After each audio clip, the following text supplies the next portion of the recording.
won't notice it at 23. You won't feel it at 27. At 30, you might sense a quiet tension, but you'll dismiss it. The regret doesn't show up loud. It shows up at 35, and it's not. I wish I bought Bitcoin. It's not. I should have picked a different career. It's this. I had time, and I treated it like it was optional. Here's the uncomfortable truth. Most people don't ruin their financial future with bad decisions. They ruin it with delayed good ones. They don't start investing when they first earn real money. They don't build systems when life is simple. They don't prioritize assets when expenses are low. Not because they're reckless, because they think they have time. And at 25, you do. At 35, you don't have the same kind. And that difference is invisible until it's expensive. But the regret isn't just mathematical. It's psychological. Because when you finally feel it, you realize something much deeper. You were never broke. You were early, and you wasted early. Let's talk about why. 1. The later lie nobody questions. You've probably said this before. I'll invest properly once I'm more stable. After the move, after the promotion, after the student loans, after things calm down. Reasonable, logical, almost responsible, right? But here's what's really happening. You're negotiating with compound time, and compound time doesn't negotiate back. It just moves, quietly. If you start investing at 22 instead of 32, you don't just gain 10 years. You gain leverage. Those early years aren't about big contributions. They're about uninterrupted growth cycles. Think about it. At 22, even a modest monthly investment has decades to breathe.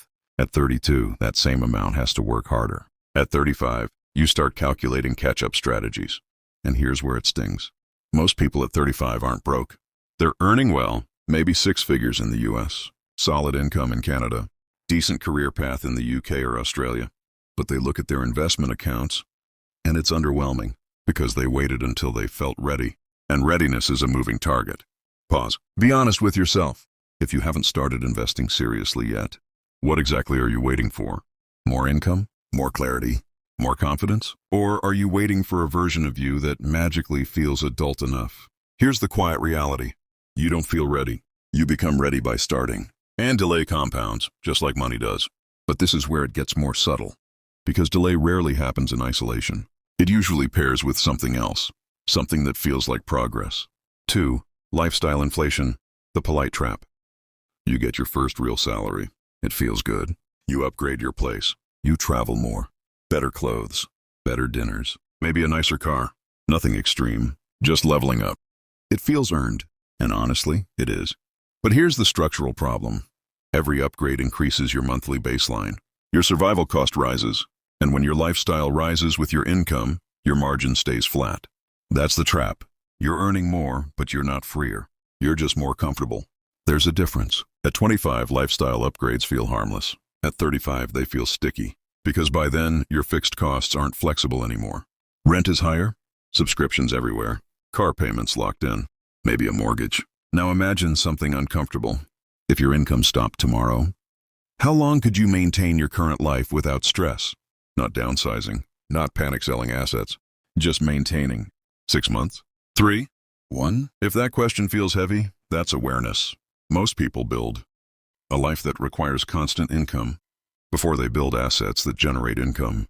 That's backwards. And when you finally want flexibility to switch careers, start a business, move countries, you realize your lifestyle has handcuffed you. Not dramatically, politely.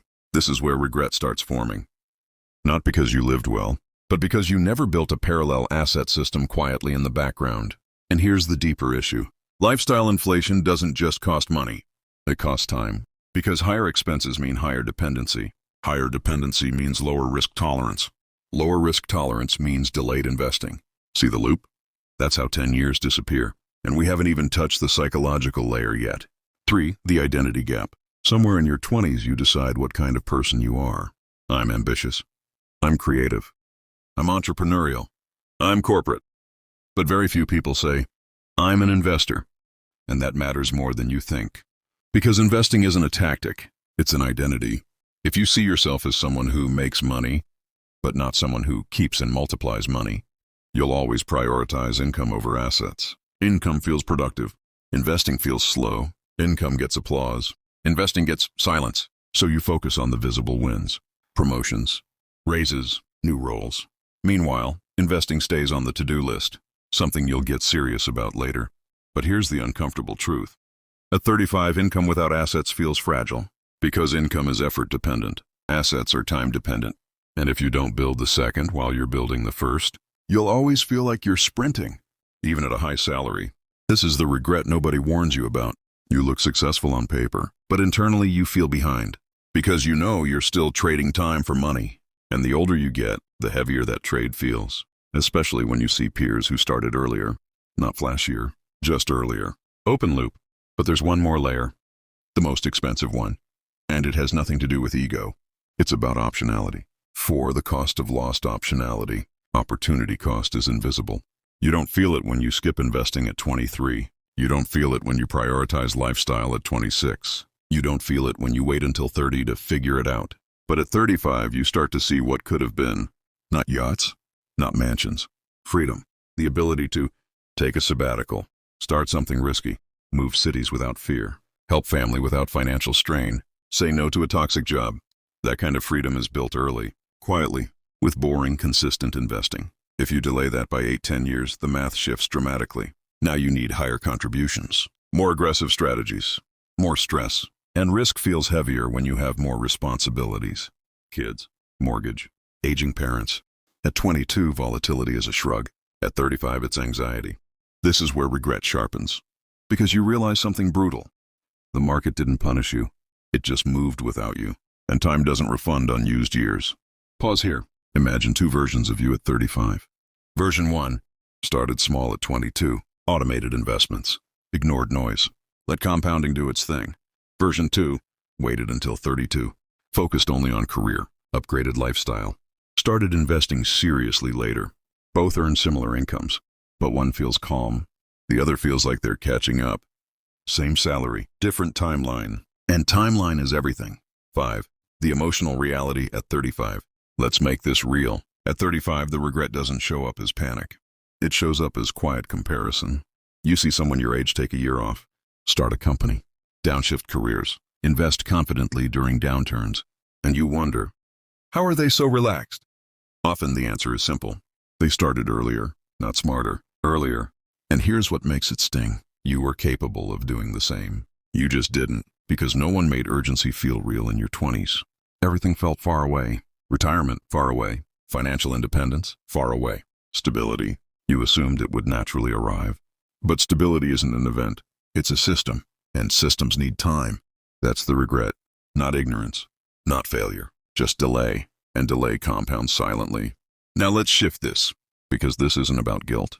It's about leverage. If you're between 18 and 30 right now, you are not late. You are early. But early only matters if you act early. Here's the mindset flip. Stop obsessing over how much you earn this year. Start obsessing over how many years your money can compound. Time in the market isn't just a cliche. It's structural advantage. You don't need extreme returns. You need uninterrupted years. That means automating investments, prioritizing broad diversified exposure, keeping lifestyle growth slower than income growth, building margin before building image. Boring? A bit. Powerful? Massively. And here's the calm truth. Wealth isn't built through intensity. It's built through consistency. You don't need to be aggressive. You need to be disciplined. You don't need to predict markets. You need to stay invested long enough for them to work. And most importantly, you need to start before you feel fully ready. Because ready is a myth. There will always be uncertainty. Always another expense. Always another excuse.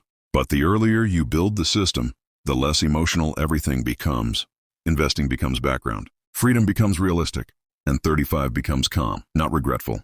So here's the question. When you're 35, do you want to think, I'm glad I started when it felt unnecessary? Or, I wish I started when it was easy? That decision is being made right now, quietly, in your 20s. And if this made you slightly uncomfortable, good.